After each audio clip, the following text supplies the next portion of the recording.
이 아침에 우리에게 주시는 하나님의 말씀은 여호수아서 1장 7절로 9절에 있는 말씀입니다. 여호수아 1장 7절로 9절의 말씀을 우리 함께 한 목소리로 봉독하도록 하겠습니다. 오직 강하고 극히 담대하여 나의 종 모세가 내게 명령한 그 율법을 다 지켜 행하고 우로나 좌로나 치우치지 말라. 그리하면 어디로 가든지 형통하리니 이 율법책을 내 입에서 떠나지 말게 하며 주야로 그것을 묵상하여 그 안에 기록된 대로 다 지켜 행하라. 그리하면 내 길이 평탄하게 될 것이라. 내가 형통하리라. 내가 내게 명령한 것이 아니냐. 강하고 담대하라. 두려워하지 말며 놀라지 말라. 내가 어디로 가든지 네 하나님 여호와가 너와 함께 하느니라 하시니라. 아멘. 하나님께서 어김없이 올해에도 우리에게 새날을 열어주셨습니다. 우리에게 새날을 허락하신 하나님께 찬양을 올려드립니다. 여러분, 새날이 좋지요. 그러나 새로움에는 설레임도 있지만 마음 한켠에는 두려움이 있습니다. 2012년은 어떤 일이 있을까? 올 한 해에는 우리의 인생길에 또 어떤 일이 펼쳐질까? 기대감과 함께 마음 한가운데 두려움이 있으리라고 생각을 합니다. 사실 이 자리에 서 있는 저에게도 마음에 두려움이 있습니다. 사모하는 눈빛으로 저를 바라보시는 여러분들을 뵈니까 제가 부목사일 때에는 전혀 경험해보지 못했던 두 어깨를 짓누르는 중압감이 저에게 있습니다. 어쨌든 여러분에게 말씀의 은혜를 나누어야 되고 여러분들이 또 이 은혜를 가지고 한 주간을 이 험한 세상 가운데 살아가야 되기 때문에 여러분에게 꼭 은혜를 드리고 싶은 그런 마음의 무거움 때문에 저에게도 두려움이 있습니다. 여러분, 우리 범천교회가 지난 60년의 그 영욕의 세월을 뒤로하고 영광스러운 61년째 주후 2012년 1월 첫 주를 맞이했는데 우리가 달려가야 될 표대가 있고 우리가 하나님 앞에 기도하며 세워놓은 우리 교회의 목표가 있습니다. 여러분 보실 때에 왼편에 있는 여기에 보면 건강한 교회, 행복한 성도, 부산 범천교회. 올 한 해 우리가 늘 부르짖고 늘 기도하고 늘 마음을 모아야 될 표어가 바로 이것입니다. 건강한 교회, 행복한 성도. 그 다음 여러분이 하셔야 되는데요. 건강한 교회, 행복한 성도. 할렐루야. 그렇습니다. 건강한 교회, 행복한 성도, 부산 범천교회. 이것이 우리의 올 한 해 우리가 늘 기도해야 될 우리 교회의 표어입니다. 여러분 꼭 기억하시고 기도할 때마다 건강한 교회, 행복한 성도, 부산 범천교회 이 기도를 빼면 제가 삐질 겁니다. 그러니까 여러분들 꼭 기도하셔서 올 한 해 교회가 건강하고 행복해질 수 있도록 그렇게 해주시면 좋겠습니다. 여러분, 저도 두려움이 있지만 사실 오늘 본문에 있는 여호수아도 굉장히 두려움 가운데 있었다고 생각합니다. 40년 이스라엘을 영도했던 지도자 모세는 이미 죽었습니다. 젊은 여호수아가 60만이 넘는 이스라엘 백성들의 새로운 지도자가 되었기 때문에 그에게는 중압감이 있었을 것입니다. 그리고 바로 여호수아 눈앞에는 도도히 흐르는 요단강이 있었고 그 요단강 바로 뒤편에는 떡 버티고 서 있는 견고한 여리고 성이 있었습니다. 요단강을 건너 그 가나안 땅을 향하여 나아가야 되기 때문에 여호수아는 심한 두려움 가운데 있었으리라고 생각을 합니다. 여러분, 그러나 여호수아가 그렇다고 해서 거기에 주저앉아 있을 수는 없는 것입니다. 두렵다고 해서, 힘들다고 해서, 어렵다고 해서 포기하고 그냥 앉아 있을 수만 없는 것입니다. 어떻게 하든지 백성들을 다독거리고 백성들을 이끌고 요단을 건너가야 되는 분명한 그의 삶의 목표가 있었기 때문에, 그의 인생의 목적이 있었기 때문에 여호수아는 여러 가지 어렵고 힘든 것들을 뛰어넘고 그 요단을 건너야 했습니다. 여러분, 우리 앞에 펼쳐질 2012년 한 해 우리가 힘들다고, 우리가 두렵다고 그냥 그저 앉아 있을 수 있습니까? 오늘 해가 지면 내일 아침 또 해가 떠오를 것입니다. 어김없이 우리는 또 새로운 날들을 우리가 살아가야 됩니다. 우리 앞에 어떤 도전이 있든, 우리 앞에 어떤 대적이 있든, 우리 앞에 어떤 장애물이 있든 그것을 뛰어넘어야 될 그런 우리의 삶의 목적이 있기 때문에 오늘 이 말씀을 통하여서 어떻게 하면 우리가 한 해 하나님 앞에 기도하며 세운 우리 인생의 목표를 향하여 달려갈 수 있을 것인가? 어떻게 하면 2012년 이 한 해가 우리 교회가 건강한 교회로, 우리 성도들이 행복한 성도들로 그렇게 변화되고 그렇게 성장할 수 있을까? 이 목표를 가슴에 안고 오늘 이 말씀을 통하여서 우리가 귀한 말씀의 은혜를 나누었으면 좋겠습니다. 여러분, 여호수아가 또 우리들이 우리의 인생의 목표, 우리의 삶의 목적을 이루기 위하여서는 극복해야 될 세 가지가 있다는 것입니다. 극복해야 될 세 가지. 반드시 뛰어넘어야 될 세 가지 문제. 이것들 우리가 오늘 함께 생각해 보겠습니다. 첫 번째는 여러분들이 한번 생각해 보시기 바랍니다. 7절에 주로 많이 나와 있는데 첫 번째 여호수아가 또 우리 모두가 극복해야 될 문제는 두려움의 문제입니다. 오직 강하고 극히 담대하라 그렇게 말씀하시죠. 그리고 9절에도 보면 강하고 담대하라, 두려워하지 말며 놀라지 말라. 우리에게는 두려움의 문제가 극복되지 않으면 결탄코 우리의 삶의 목표를 이룰 수 없습니다. 제가 앞서도 말씀드렸지만 지금 여호수아는 두려움 가운데 놓여 있을 수밖에 없는 상황이었습니다.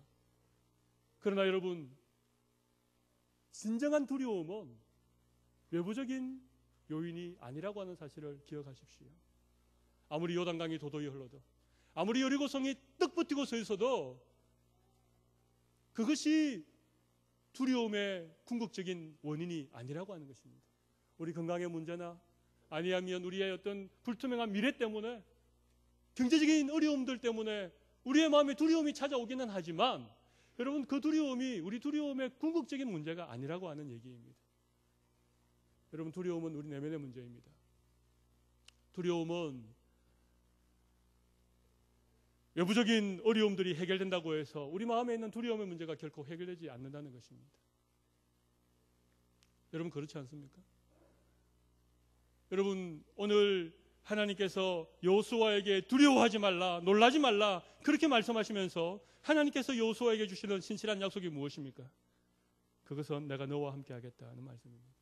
이 율법의 책을 주야로 묵상하고 그것을 떠나지 말고 그 가운데 기록된 것을 다 지켜 행하라, 그렇게 말씀하시는 것입니다. 두려움을 극복할 수 있는, 우리에게 있는 두려움의 문제를 뛰어넘을 수 있는 궁극적인 해결은 하나님의 말씀을 붙잡고 그 하나님의 신실한 말씀을 따라 살아갈 때, 하나님이 나와 함께 하신다라고 하는 이 분명한 믿음의 고백을 가지고 우리 앞에 놓여 있는 인생길을 뚜벅뚜벅 걸어갈 때에 이 두려움의 문제를 극복할 수 있다는 사실을 여러분들 꼭 기억하시기를 바랍니다. 여러 가지 환경적인 어려움들 때문에, 또 여러분이 겪고 있는 인생의 문제들 때문에 혹시 두려워하십니까? 그것들을 해결하려고 백방으로 분주하게 뛰어다니고 있습니까?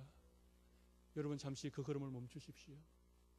여러분, 잠시 그 환경이 주는 그 어려움들로 인한 우리의 분주함들을 잠시 내려놓고 이 시간 하나님 앞에 무릎을 꿇고 하나님의 말씀에 귀를 기울이고 신실하신 이 율법의 말씀을 붙잡고 오늘부터 하나님의 말씀을 따라서 하루하루 주님을 의지하고 살아가 보십시오. 마치 봄눈에 봄볕에 눈이 녹듯이 우리 인생길을 가로막고 있는 수많은 두려움의 문제들이 하나하나 우리의 마음으로부터 해결되어지는 것들을 여러분 경험하게 되실 줄로 믿습니다. 두려움이 어떻게 해결된다고요? 하나님이 함께 하셔야 된답니다. 하나님이 함께 하신다는 것은 다른 것이 아닙니다. 우리가 날마다 하나님의 말씀을 주야로 묵상하고 그 가운데 기록된 대로 다 지켜 행하는 것입니다. 그래서 여러분, 올해는 우리 범천교회가 말씀의 생활화를 이루는 교회가 되려고 합니다. 여러분들 오른쪽 편에 보면 6가지 우리 교회의 목회 방향이 있습니다. 두 번째가 뭡니까? 말씀의 생활화되는 교회. 말씀이 생활화되는 교회. 말씀이 생활화된다는 것은 다른 것이 아닙니다. 늘 말씀을 읽고 듣고 묵상하고 그 말씀 가운데 살아가고 그 말씀이 가라는 곳에 가고 그 말씀이 서라는 곳에 설 수 있다면 말씀이 생활화될 수 있다고 생각합니다. 그래서 첫 번째 극복해야 될 문제는 두려움의 문제였습니다. 그 두려움의 문제는 하나님의 말씀과 동행함으로 하나님 우리와 함께 하실 때에 해결이 된다고 말씀드렸습니다. 두 번째 우리가 극복해야 될 문제가 있습니다. 어떤 문제일까요? 여러분 7절에서 7절 후반절에서 여러분 한번 찾아보시기를 바랍니다. 어떤 문제가 되겠습니까? 네, 좌로나 우로나 치우치지 말라. 두 번째 우리가 극복해야 될 문제는 치우침의 문제입니다. 뭐라고요? 치우치는 게 문제입니다. 여러분 하나님께서 여호수아에게 좌로나 우로나 치우치지 말라 그렇게 말씀하셨죠? 그러면 내가 너와 함께 하겠다. 내가 어디로 가든지 너의 길이 형통하게 되겠다. 그렇게 약속하셨지 않습니까? 치우친다는 게 뭘까요? 여러분 우리 다 한 성격 하시죠? 그죠? 한 고집 우리 다 있으시잖아요. 그죠? 내 살아온 인생의 연륜이 얼마인데 그런 것들 때문에 우리가 좀 치우치는 점들이 굉장히 많이 있습니다. 고집 피우는 것들이 있습니다. 꼭 이렇게 해야만 된다. 그렇게 주장하는 분들이 간혹 계십니다. 이 길이 아니면 안 돼. 그런 식으로 그냥 막무가내기식으로 힘들게 하는 분들이 우리 주위에 참 있습니다. 여러분 그런데 하나님께서는 치우치지 말라고 하십니다. 좌로나 우로나 치우치지 말라. 이 말이 좌측으로는 가지 말라. 우측으로는 가지 말라. 이 말입니까? 그 말이 아닙니다. 좌측으로 갈 수 있습니다. 우측으로 갈 수 있습니다. 그러나 치우치지 말라는 것입니다. 여러분 요단을 건너는 길이 거기 시딤에서 바로 철철 넘쳐나는 그 강을 건널 수도 있습니다. 법궤를 맨 제사장들의 발이 그 강 바닥에 닿았을 때 물이 갈라졌습니다. 근데 하나님께서 꼭 그렇게 하라 그렇게 여호수아에게 말씀하신 것은 처음부터 아니었습니다. 그냥 요단을 건너라고 얘기했습니다. 그 말씀에 여호수아가 순종하고 나아갔을 때에 하나님께서 그 다음에 방법을 알려주신 것입니다. 만약에 여호수아가 요단을 건너라고 하나님 말씀 앞에 하나님 어떻게 할까요? 고민하다가 저 요단강 상류로 물이 얕은 곳으로 건너갔다면 하나님께서 그 길로 인도하셨는지도 모르겠습니다. 아니면 자 배를 만들자. 나무로 배를 만들자. 그래서 배를 타고 건너가자. 그래서 나무를 베어다가 배를 만들면 하나님이 가만히 보고 계시다가 야 그건 아닌 것 같아. 그렇게 언제 건너냐. 그렇게 하셨는지도 모르겠습니다. 사실은 여호수아에게 요단을 건너라고 말씀하셨지 어디에서 어떻게 어떤 방법으로 건너라고 구체적으로 말씀하지 않았습니다. 하나님 우리의 인생길을 인도하실 때도 마찬가지입니다. 좌측으로 가라 우측으로 가라 이렇게 하나님이 말씀해 주실 때가 거의 없음을 여러분 꼭 기억하시기 바랍니다. 그래서 하나님께 하나님 좌측으로 갈까요? 우측으로 갈까요? 그렇게 점을 보듯이 하나님에게 묻지 마시기를 바랍니다. 좌측으로 갈 수 있습니다. 우리가 기도하고 하나님의 말씀에 인도하심을 따라 우리가 좌측으로 갈 수 있습니다. 그죠? 근데 좌측으로 나는 이것이 하나님이 기뻐하시는 길이라고 걸어가는데 하나님께서 아니다라고 얘기하실 때가 있습니다. 하나님의 음성이 들리는 것이 아니고 여러 가지 환경적인 이유들로 인하여서 아니면 주변에 우리에게 좋은 믿음의 충고를 해주는 분들이 얘기를 해줘서 이 일이 아닌가 보다 그렇게 생각될 때가 있습니다. 그럴 때 어떻게 해야 됩니까? 치우치지 말아야 되는 것입니다. 아무리 그래도 나는 이 길을 가리라. 그렇게 고집 피우지 말라는 것입니다. 여러분 이것이 치우침의 문제입니다. 이해가 되십니까? 늘 찬양대가 제일 먼저 이해하고 우리 성도님들은 나중에 이해를 하시는 것 같습니다. 여러분 무슨 얘기인지 이해가 되십니까? 치우치지 말라는 것입니다. 좌측으로 갈 수 있고 우측으로 갈 수 있습니다. 그걸 두고 너무 많이 고민하지 마시고 하나님께 기도하고 그래 하나님이 이 길을 기뻐하실까요? 그렇게 뚜벅뚜벅 걸어가 보십시오. 믿음으로 걸어가면 하나님이 함께 하실 줄로 믿습니다. 그러나 걸어가다가 그 길이 아니라고 하나님께서 또다시 말씀해 주시면 말씀해 주시는 순간 걸음을 멈추고 방향을 틀어서 하나님이 기뻐하시는 방향으로 다시 걸어가시기를 바랍니다. 할렐루야. 여러분 이것이 우리의 인생의 목표를 이룰 수 있는 중요한 하나님의 약속의 말씀이라는 사실을 기억하시기를 바랍니다. 여러분 치우치지 않는 것이 너무 중요합니다. 어떤 분들은 너무 보수적이고 너무 전통적인 신앙을 고집하시는 분들이 있습니다. 우리 범천교회 역사가 얼만데 그러시면서 60년 동안 우리가 해온 게 내가 이 교회를 어떻게 지었는데 내가 어떻게 벽돌을 나르고 어떻게 내가 이 교회를 지었는데 그 부분을 제가 부정하는 것이 아닙니다. 얼마나 귀하고 얼마나 헌신되고 얼마나 죽도록 그렇게 수고하셨는지 저희들이 다 알지 못하지만 정말 그 부분을 정말 저희들이 마음 깊이 헤아릴 수 있습니다. 그러나 시대가 변하였습니다. 오늘날 우리의 다음 세대들, 우리의 젊은 세대들이 교회를 향하여서 무엇을 원하고 있는지 우리가 귀 기울여야 될 필요가 있지 않겠습니까? 또 어떤 분들은 너무 새로운 것들을 좋아합니다. 그래서 이것도 바꿔야 되고 저것도 바꿔야 되고 이것도 새롭게 해야 되고 그래서 너무 그쪽으로 치우친 분들이 계십니다. 여러분 그것도 우리가 조금 생각해 보아야 됩니다. 우리의 지난 아름다운 전통을 우리가 정말 귀하게 존중하고 그분들의 노고와 그분들의 눈물과 그분들의 땀 흘려 이루어놓은 것들을 우리가 너무너무 감사하는 마음을 우리가 먼저 가지는 것이 마땅합니다.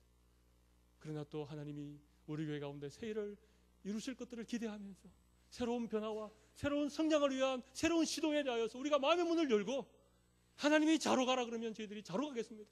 하나님이 우로 가라고 하면 우리가 우로 가겠습니다. 이런 마음의 자세를 가질 때에 하나님께서 우리의 인생길을 인도해 주실 줄로 믿습니다.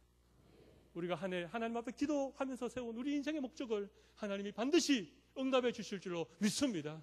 우리 범천교회가 건강한 교회, 행복한 성도, 부산 범천교회 될 줄로 믿습니다. 여러분 치우치지만 않으면 됩니다. 제발 치우치는 부분들 올해 꼭 고치시고 우리 하나님 앞에 정말 순한 연한 새순처럼 그렇게 부드러운 사람이 됩시다. 오늘 유아세례 베푼 우리 요셉이처럼 정말 순수하고 담백하고 때묻지 않는 그런 신앙인으로 우리 돌아가셔서 우리의 모든 경험들 내려놓고 우리의 지식이나 세상적인 우리의 어떤 지위를 다 내려놓고 하나님 앞에서는 어린아이처럼 정말 순수하게 하나님이 좌하라고 하면 좌로 가고 하나님이 우라고 하면 우로 가고 하나님이 가라고 하면 가고 하나님이 서라고 하면 설 수 있는 그런 귀한 믿음의 성도님들이 되시기를 바랍니다. 마지막 세 번째입니다. 마지막 세 번째는 장애물의 문제를 극복을 하셔야 됩니다. 장애물의 문제. 여러분 우리가 어떤 목표를 향하여 달려가다 보면 반드시 우리 앞을 가로막는 이런 장애물들이 생기기 마련입니다. 가만히 앉아 있으면 아무 일도 없습니다. 편안합니다. 만사가 좋습니다. 그러나 무언가를 시도하고 어떤 목표를 향하여 달려가면 그 앞에 반드시 장애물이 가로막습니다. 지금 여호수아의 눈앞에 어떤 장애물이 있습니까? 철철 넘쳐 흐르는 요단강이 가로막고 있습니다. 그리고 철옹성 같은 여리고성이 떡버티고 서 있습니다. 그러나 가나안 땅을 들어가야 됩니다. 하나님이 약속으로 주신 땅이기 때문에 반드시 그 땅을 차지해야 되기 때문에 요단을 건너야 되고 여리고를 무너뜨려야 되는 분명한 목표가 있기 때문에 그 앞에 있는 장애물의 문제를 극복해야 되는 것입니다. 자, 그런데 어떻게 이 장애물의 문제를 극복하는가 하면요, 오늘 본문에 나와 있는 중요한 말씀이 있습니다. 그것이 무엇인가 하면 형통이라고 하는 말씀과 평탄이라고 하는 말씀입니다. 내가 너와 함께 하겠다. 내 길을 형통하게 하겠다. 내 길을 평탄하게 하겠다. 그렇게 말씀하셨는데 여러분 형통이라고 하는 게 뭐겠습니까? 형통의 의미가 뭐겠습니까? 형통은요, 잘 들으십시오. 형통의 의미는 막힌 곳이 뚫리는 것이 형통입니다. 형통이 뭐라고요? 형통이 뭐라고요? 그렇습니다. 형통은요, 흠산줄령이 딱 가로막고 있는데 그걸 너무 힘들게 그걸 고개 넘어서 겨우겨우 넘어가는 이게 형통이 아니고요.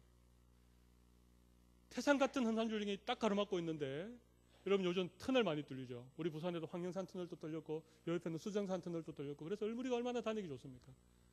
터널을 하나님이 뻥 뚫어주시는 게 형통인 줄로 믿습니다. 평탄은 뭔가 하면요, 깊은 골짜기가 도두어지는 것이 평탄입니다. 우리가 건널 수 없는 깊은 골짜기, 사망의 음침한 깊은 골짜기를 하나님이 평탄하게 해주시는 것입니다. 다리를 놓아주시든지. 여러분 하나님께서 우리의 인생길을 인도하실 때에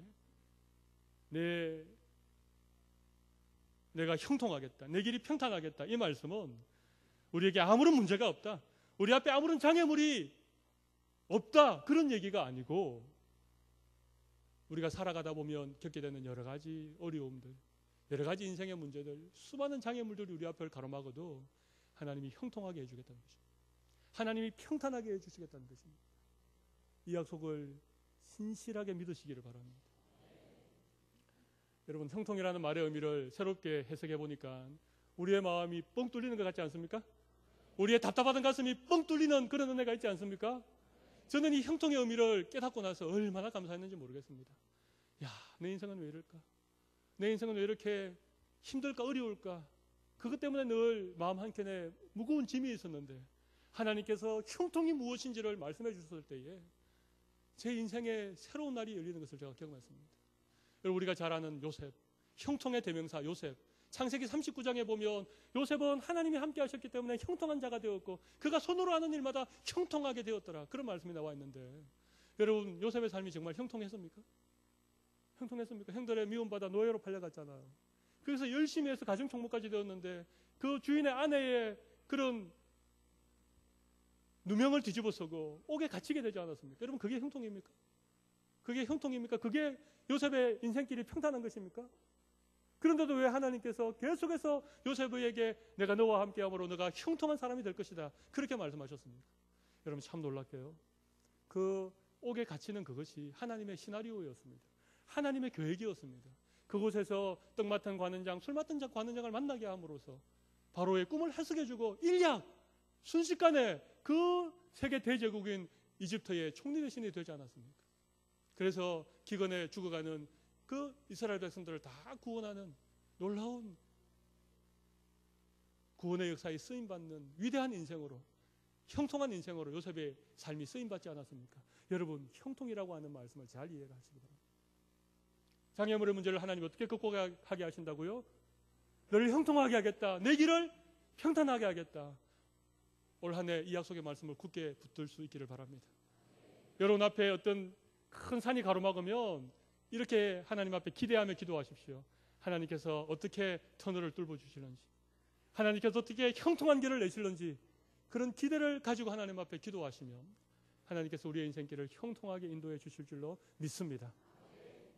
아무쪼록 올 한 해 우리 범천교회가 정말 이런 새로운 목표를 향하여 달려갈 때에 두려움의 문제, 치우침의 문제, 장애의 문제가 우리 앞을 가로막어도 우리가 마음을 모으고 우리가 신년 벽두에 들었던 이 말씀을 굳게 붙잡고 하나님과 함께하는 그런 믿음의 걸음을 내디딜 때에 하나님께서 우리 모두에게 귀한 그런 은혜를 주실 줄로 믿습니다. 우리 시간 한번 함께 기도하는 시간을 가지도록 합시다. 오늘 주신 말씀을 기억하면서 하나님 앞에, 하나님, 올 한 해 우리가 세워놓은 기도의 제목이 있고 우리의 많은 인생의 목표들이 있습니다. 하나님이 하나하나를 이루어 주시옵소서. 그렇게 한번 기도하겠습니다. 저를 한번 따라하고 기도하겠습니다. 주여 은혜를 주옵소서. 주여 기도의 문을 열어 주옵소서. 우리 말씀 생각하면서 통성으로 기도하겠습니다. 살아계신 하나님 아버지여, 오늘 우리로 하여금 이 귀한 은혜의 말씀을 듣게 하신 것 감사합니다. 우리가 얼마나 연약하고 얼마나 부족하고 얼마나 허물이 많은 자인지 주님이 잘 아십니다. 우리 홀로 이 길을 걸어갈 수 없습니다. 우리 앞에 여단이 떡 버티고 서 있고 우리 앞에 견고한 여리고성이 버티고 서 있는 것을 주님이 잘 아시지 않습니까? 하나님 아버지여, 우리를 불쌍히 여겨 주시옵소서. 하나님 아버지여, 우리의 심령에 주님의 은혜가 차고 넘치게 하여 주실 줄로 믿습니다.